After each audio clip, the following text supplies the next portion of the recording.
The current administration says the Jonathan's National Industrial Revolution plan was a good plan, and they're taking it on board. This is about 100-page document, 99 pages. Yes. So it's quite robust. Yes. But 3.5 years down the line, how much of this do you think we've really been able to implement?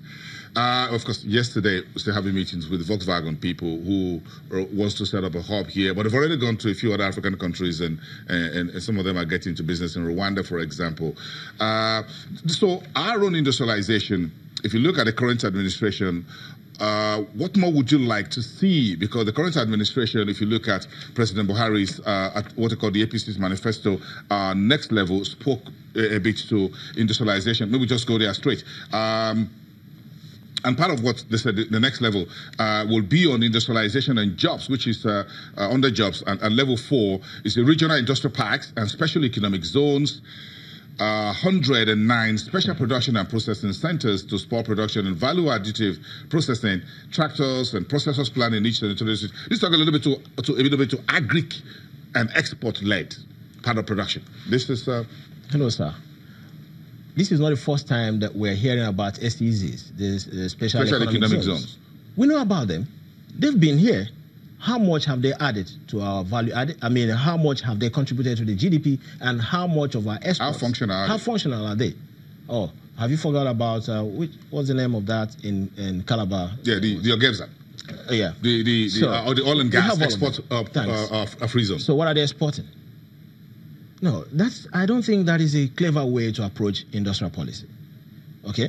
So it's not just a matter of multiplying industrial economic zones across the country. What are we producing in those places? And what is our target? What's the objective? What's the core objective? What is the competitive advantage of that area? And then how does the special economic zone link up to the entire economy? See, there's something that we haven't done. And this is very key. There is what economists refer to as agglomeration economies. Call it the benefit of numbers.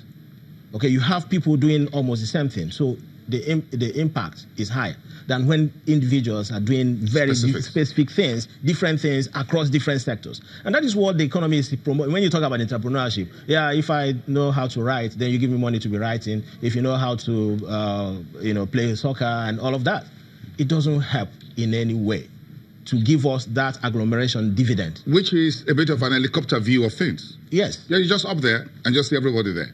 Everybody's busy, but busy about what? About what?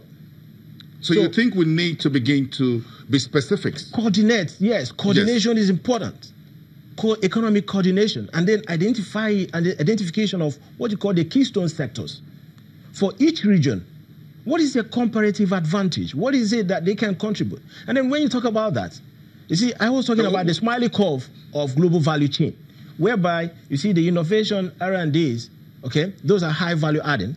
Because they're high value adding, of course, the profit margin is also very high. So they tend to be concentrated in advanced economies. Then you have low at the base of that, you have manufacturing. So you have prefabrication, you have fabrication, and then you have post-fabrication. Okay, at fabrication, that's where you see countries like China, where the manufacturing companies are producing. Then when you talk of marketing and branding, again, those things happen in mass at scale in more advanced countries. So if you look at the smiley curve of global value chain, where do we fall? Nowhere. So, and for me, any effort that any government or any party, when they talk about manifestos or their plans, if I cannot locate where we will be on this smiley curve of global value chain, that is what we are producing in Nigeria, and that forms an input to what other people are using to another industry. For instance, if it is computer, are we part of the chip? So where do we play in the global value chain? Nowhere. So when you talk of the next level, I look at that, I can't see the specifics that can drive us into this global value chain. I haven't seen it. So what about the ERGP as a medium term? Yeah, but I don't even see it referenced in the next level plan. But, well, it's a medium-term plan. What has it achieved? Yes, it's not in this document. So what has it achieved? Then there is the core component of industrialization, because we are not going to import the skills.